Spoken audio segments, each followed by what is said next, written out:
Hello, अस्सलाम वालेकुम। मैं हूँ शहनाज हसन। मुझे हो रही है कल से बुखार। मेरी दोनों बेटियों के बाद अब बारी है मेरी। आज का दिन हमारा इतना टफ़ टाइम गुज़रा। हमने संडे के दिन के लिए बहुत सारी प्लानिंग की थी, जिसमें से एक भी नहीं हुई।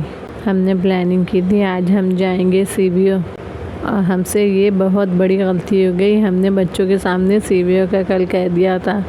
खैर, सुबह का नाश्ता बाहर से आया। बाजी ने मेरे लिए 2 रोटियां बना कर दी।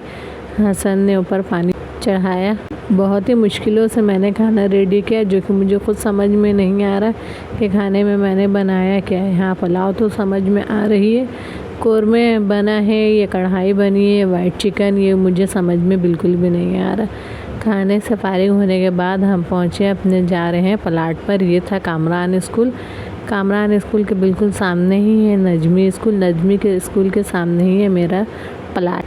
हमने ये प्लाट 1.5 साल या 2 साल हो रहे हैं ख़रीदा है, लेकिन इसे अभी बनाने के लिए टाइम है। इसमें बड़ी टैंक बनेगी, सावरेज है और बहुत सारा काम है, और टीन की छत है जो कि हमें हटाना है। तो इसे कुल मिलाकर हमारा 8 से 10 लाख का ख़र्चा है। बड़ी ही मुश्किलों से मैंने और हसन ने बहुत मेहनत से ये प्लाट ख़रीदा था 2 साल पहले। मेरे भाई वकील अहमद के इंतकाल से पहले मैं रोज़ शाम यहाँ जाती थी, सफाई करती थी, झाड़ू पोछा लगाती थी। शाम का नाश्ता हम लोग यहीं करते थे, चाय पीते थे, और तकरीबन हर संडे का नाश्ता भी हम लोग यहीं करते थे। लेकिन फिर मेरे भाई के इंतकाल के बाद मेरा इस प्लाट पर जाने का दिल ही नहीं करता है, पता नहीं क्यों।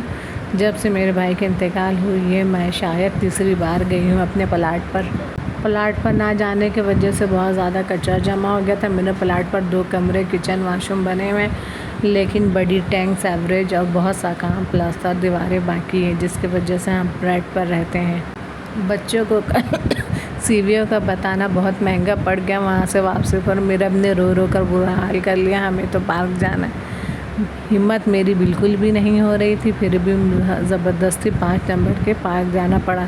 बच्चों ने की इंजॉयमेंट, लेकिन मेरा का तो दिल ही नहीं भरता। इस बॉलिंग एरिया से मीरब को ज़बरदस्ती निकाला गया, क्योंकि मीरब के टाइम ख़त्म होने के बावजूद भी मीरब वापस नहीं आने मांग रही थी। इसके बाद मीरब ने की आइसक्रीम की फरमाइश, जबकि मीरब को अभी बुखार उतरा था, आइसक्रीम नहीं देना था। लेकिन आजकल के बच्चों की ज़िद के आगे माँ बाप मजबूर हो जाते हैं। मेरी नबिया बिल्कुल भी ऐसे ज़िद नहीं करती, लेकिन मीरब के आगे हम मजबूर हो जाते हैं। मीरब और नबिया के खेलने के 1 घंटे बाद मुझसे बिल्कुल भी बैठा नहीं जा रहा था। मैंने कहा चलो अब घर चलते हैं। मीरब ने रोना धोना लगा दिया। हम जैसे ही पार्क के बाहर निकले, मीरब ने ऐसा सांस खींचा कि हम तो डर ही गए। हसन ने की दोबारा बाइक लॉक, और हमें फिर वापस पार्क में आना पड़ा। 20 मिनट फिर खेलने के बाद मीरब ने फिर कहा हमें तो नहीं जाना है। मुझे बहुत ज़्यादा तेज़ चक्कर आ रहे थे। बड़ी मुश्किलों से मीरब को लेकर आई। मीरब घर आके ही बहुत ज़्यादा रो रही हैं, और अब तक रो रही हैं। हसन अब तक उन्हें मनाने की कोशिश कर रहे हैं। ये थी मेरी आज की व्लॉग। कल नई व्लॉग के साथ फिर हाजिर होंगी। जब तक के लिए अल्लाह हाफिज़।